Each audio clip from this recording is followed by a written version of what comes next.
ಸಾರಿಗೆ ನೌಕರರ ಪ್ರತಿಭಟನೆ ನಡೆಯುತ್ತೆ. ಮೇ 20ರಿಂದ ರಸ್ತೆಗಿಳಿಯಲ್ಲ ಸಾರಿಗೆ ಬಸ್ಗಳು.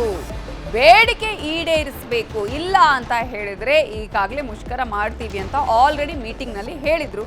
ಆ ಡೇಟ್ ಕೂಡ ಅನೌನ್ಸ್ ಆಗಿದೆ. ಮೇ 20ರಿಂದ ರಸ್ತೆಗೆ ಇಳಿಯಲ್ಲ ಸಾರಿಗೆ ಬಸ್. ಬೇಡಿಕೆಗಳ ಈಡೇರಿಕೆಗೆ ಆಗ್ರಹಿಸಿ ನೌಕರರು ಮುಷ್ಕರವನ್ನ ಮಾಡ್ತಾರೆ. ಬೇಡಿಕೆ ಈಡೇರದಿದ್ರೆ ಸಾರಿಗೆ ಬಸ್ಗಳು ಬಂದಾಗತ್ತೆ. ಜನಸಾಮಾನ್ಯರ ಮೇಲೆ ಸಮಸ್ಯೆಗಳು ಉಂಟಾಗುತ್ತೆ. ಕಾರಣ ಬಸ್ಗಳನ್ನೇ ನೆಚ್ಚಿಕೊಂಡಂತಹ ಜನ ಈಗ ಯಾವ ರೀತಿಯಾಗಿ ಪರ್ಯಾಯ ವ್ಯವಸ್ಥೆಯನ್ನು ಮಾಡಿಕೊಳ್ಬೇಕು ಅನ್ನುವಂತಹ ನಿಟ್ಟಿನಲ್ಲಿ ಯೋಚನೆ ಮಾಡಬೇಕಾಗತ್ತೆ. ಅದಕ್ಕೆ ಸರ್ಕಾರ ಅವಕಾಶ ಮಾಡಿಕೊಡಬಾರ್ದು. ಇವತ್ತಿನ ಸಭೆಯಲ್ಲಿ ಮುಷ್ಕರದ ಬಗ್ಗೆ ದೃಢ ನಿರ್ಧಾರವನ್ನ ಮಾಡಿದ್ದು. ಬಸ್ ಮುಷ್ಕರದ ಬಗ್ಗೆ ಜ್ಯೋತಿ ಅನಂತ್ ಸುಬ್ಬರಾವ್ ಹೇಳಿಕೆಯನ್ನ ಕೊಟ್ಟಿದ್ದಾರೆ. ಜನರಿಗೆ ತೊಂದರೆ ಆದ್ರೆ ಅದಕ್ಕೆ ಸರ್ಕಾರವೇ ಹೊಣೆ ಹೊರತು ನಾವು ಹೊಣೆ ಅಲ್ಲ, ಸಾರಿಗೆ ನೌಕರರು ಹೊಣೆಯಾಗಲ್ಲ. ಬಸ್ ಮುಷ್ಕರದ ಬಗ್ಗೆ ಜ್ಯೋತಿ ಅನಂತ ಸುಬ್ಬರಾವ್ ಹೇಳಿಕೆಯನ್ನ ಕೊಟ್ಟಿದ್ದಾರೆ. ಸರ್ಕಾರ ಏಕಪಕ್ಷೀಯವಾಗಿ ತೀರ್ಮಾನವನ್ನ ತೆಗೆದುಕೊಂಡ್ರೆ ನಾವು ಅದನ್ನು ಒಪ್ಪೋದಿಲ್ಲ. ಅವರು ನೆಗೋಷಿಯೇಟ್ ಮಾಡೋಕೆ ಅವಕಾಶ ಇಲ್ಲ. ಮುಷ್ಕರ ಮಾಡಬೇಕು ಅನ್ನುವಂತಹ ಆಸೆ ಕೂಡ ನಮಗಿಲ್ಲ. ಆದರೆ ಸರ್ಕಾರ ಈ ರೀತಿಯ ಹಠ ಮಾಡಿದ್ರೆ ನಾವು ಒಪ್ಪಲ್ಲ ಅಂತ ಹೇಳಿ ಆಕ್ರೋಶವನ್ನ ವ್ಯಕ್ತಪಡಿಸಿದ್ದಾರೆ. ಮೊನ್ನೆ ಕೂಡ ಮೀಟಿಂಗ್ ಮಾಡಿದ್ರು, ಅದು ಕೂಡ ಫೇಲ್ಯೂರ್ ಆಯಿತು. ಆನಂತರ ನಾವು ಒಂದು ಸಭೆ ಮಾಡಿ ನಿರ್ಧಾರವನ್ನು ಕೈಗೊಳ್ತೀವಿ ಅಂತ ಹೇಳಿ ನಿರ್ಧಾರವನ್ನು ಕೂಡ ಮಾಡಿದ್ದಾರೆ. ಇವತ್ತು ಒಂದು ಪ್ರಮುಖವಾದ ನಿರ್ಣಯವನ್ನು ಕೈಗೊಳ್ಳಲಾಗಿದೆ. ಅದು ಮೇ 20ರಿಂದ ಸಾರಿಗೆ ಬಸ್ಗಳು ಅಂದರೆ ರಸ್ತೆಗೆ ಇಳಿಯಲ್ಲ. ಕಾರಣ ನೌಕರರೇ ನಾವು ಕೆಲಸ ಮಾಡಲ್ಲ ಅಂತ ಹೇಳಿ ಹೋರಾಟವನ್ನ ಮಾಡ್ತಾರೆ. ಅನೇಕ ಬೇಡಿಕೆಗಳ ಈಡೇರಿಕೆಗೆ ಆಗ್ರಹಿಸಿ ಸಾರಿಗೆ ನೌಕರರು ಹೋರಾಟವನ್ನ ಮಾಡಲಿದ್ದಾರೆ.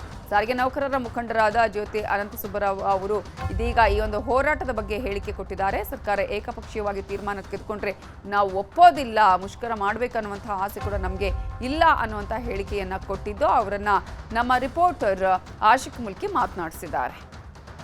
ವಿವಿಧ ಬೇಡಿಕೆಗಳಿಗೆ ಆಗ್ರಹಿಸಿ ಮೇ 20ರಂದು ಸಾರಿಗೆ ನೌಕರರು ಅನಿರ್ದಿಷ್ಟಾವಧಿ ಮುಷ್ಕರಕ್ಕೆ ಕರೆ ಕೊಟ್ಟಿರುವಂಥದ್ದು. ಸೊ ಇದ್ರ ಬಗ್ಗೆ ಮಾತನಾಡೋದಕ್ಕೆ ಮುಖಂಡರಾಗಿರುವಂಥ ಜ್ಯೋತಿ ಅನಂತ ಸುಬ್ಬರಾವ್ ಇದ್ರ ಮಾತಾಡ್ಸೋಣ. ಮೇಡಮ್, ಮುಷ್ಕರಕ್ಕೆ ಕರೆ ಕೊಡ್ತಾ ಇದ್ರೆ ಸಾಕಷ್ಟು ಸಂಧಾನ ಸಭೆಗಳು ವಿಫಲ ಆಗಿದೆ. ಸೊ ಈಗ ಮುಷ್ಕರ ಅಲ್ಲದೆ ಬೇರೆ ಯಾವುದೇ ಆಪ್ಷನ್ ಇಲ್ವಾ ನಿಮ್ಮ ಮುಂದೆ? ಖಂಡಿತ ಇಲ್ಲ ಇವಾಗ. ಯಾಕೆಂದರೆ ಸಾಕಷ್ಟು ಸಭೆಗಳು, ಸಂಧಾನಗಳು, ಎಲ್ಲ ಮಾತುಕತೆಗಳು ಎಲ್ಲವೂ ನಡೆದಿದೆ. ಈವನ್ ಸಾರಿಗೆ ಸಚಿವರ ಜೊತೆನೂ ಆಗಿದೆ, ಮುಖ್ಯಮಂತ್ರಿಗಳ ಜೊತೆನೂ. ನಮ್ಮ ತಂದೆಯವರಿದ್ದಾಗ ನಾನಿನ್ನೂ ಅವಾಗ ಬಂದಿರಲಿಲ್ಲ. ಆಗಲೂ ಕೂಡ ಸಾಕಷ್ಟು ಜಂಟಿ ಕ್ರಿಯಾ ಸಮಿತಿ ಸಭೆಗಳು ಆಗಿದೆ. ಆದರೂ ಕೂಡ ಯಾವುದೂ ಏನೂ ಆಗಿಲ್ಲ, ಇತ್ಯರ್ಥ ಆಗಿಲ್ಲ. ಮಾಡೋಣ ನೋಡೋಣ ಅಂತ ಎಲ್ಲ ಆಗಿದೆ. ಆದರೂ ಕೂಡ ಮೊನ್ನೆ ಕೂಡ ಸಾರಿಗೆ ಸಚಿವರ ಅಧ್ಯಕ್ಷತೆಯಲ್ಲಿ ಸಭೆ ಆಯಿತು. ಅವರು ನಾನು ಮುಖ್ಯಮಂತ್ರಿಗಳ ಜೊತೆ ಮಾತಾಡಿ ಹೇಳ್ತೀನಿ ಅಂತ ಅಂದರು. ಆದರೆ ತುಂಬ ವಿಳಂಬ ಆಗಿರೋದ್ರಿಂದ, 2.5 ವರ್ಷ ಆಗಿರೋದ್ರಿಂದ ನಮ್ಮ ನೌಕರರಿಗೂ ಒಂದು ತಾಳ್ಮೆ ಅನ್ನೋದು ಇರತ್ತಲ್ಲ, ಎಷ್ಟು ಅಂತ ಅವರ ತಾಳ್ಮೆ ಪರೀಕ್ಷೆ ಮಾಡೋದು ಸರ್ಕಾರ. ಹಾಗಾಗಿ ಸರ್ಕಾರ ಇರಲಿ ಅಥವಾ ಮ್ಯಾನೇಜ್ಮೆಂಟ್ ಇರಲಿ, ಹಾಗಾಗಿ ನಾವು ಇನ್ನೂ ಸಾಧ್ಯ ಇಲ್ಲ ಅಂತ ಹೇಳಿ ಇವಾಗ ಒಂದು ಮುಷ್ಕರಕ್ಕೆ ಕರೆ ಕೊಟ್ಟಿದ್ದೀವಿ. ನೋಡಿ, ಶಕ್ತಿ ಯೋಜನೆಯಲ್ಲಿ ಸಾಕಷ್ಟು ಕೆಲಸ ಮಾಡ್ತಿರೋದು ನಮ್ಮ ನೌಕರರು. ಅದು ಕಂಡಕ್ಟರ್ ಆಗಿರ್ಬೋದು, ಡ್ರೈವರ್ ಆಗಿರ್ಬೋದು, ಮೆಕ್ಯಾನಿಕ್ಗಳಾಗಿರ್ಬೋದು, ಪ್ರತಿಯೊಬ್ಬರು ಕೂಡ ಅವರು ದಿನನಿತ್ಯ ಅವ್ರಿಗೆ ಸಾಕಷ್ಟು ವರ್ಕ್ಲೋಡ್ ಜಾಸ್ತಿ ಆಗಿದೆ.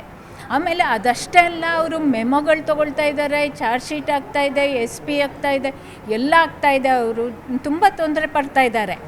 ಆದರೂ ಕೂಡ ಅವ್ರಿಗೆ ವರ್ಕ್ಲೋಡ್ ಜಾಸ್ತಿ ಆಗ್ತಿದೆ ಅಂತ ಅವ್ರಿಗೇನು ಇವರು ಅದ್ರ ಬಗ್ಗೆ ಸುಮ್ಮನೆ ಬಾಯಿ ಮಾತಲ್ಲಿ ಹೇಳ್ತಾ ಇದ್ದಾರೆ, ಹೌದು ಇವ್ರು ತುಂಬ ಕೆಲಸ ಮಾಡ್ತಿದ್ದಾರೆ ಅಂತ. ಆದರೆ ಆ ಬಾಯಿ ಮಾತು ಇವ್ರು ಹೊಟ್ಟೆ ತುಂಬಿಸೋದಿಲ್ವಲ್ಲ.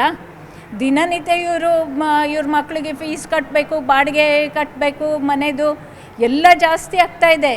ಹಾಗಾಗಿ ಇವರಿಗೆ ವೇತನ ಹೆಚ್ಚಳ ಮಾಡೋಕ್ಕೆ ಮಾತ್ರ ಯಾಕೆ ಇದಾಗ್ತಾ ಇದೆ? ಇದಿಷ್ಟು ಸಾರಿಗೆ ಮುಖಂಡರ ಮಾತು. ಬೆಂಗಳೂರಿನ ಕ್ಯಾಮರಾ ಪರ್ಸನ್ ವಿಶ್ವನಾಥ್ ಹಾವೇರಿ ಜೊತೆ ಆಶಿಕ್ ಮುಲ್ಕಿ, ನ್ಯೂಸ್ 18 ಬೆಂಗಳೂರು.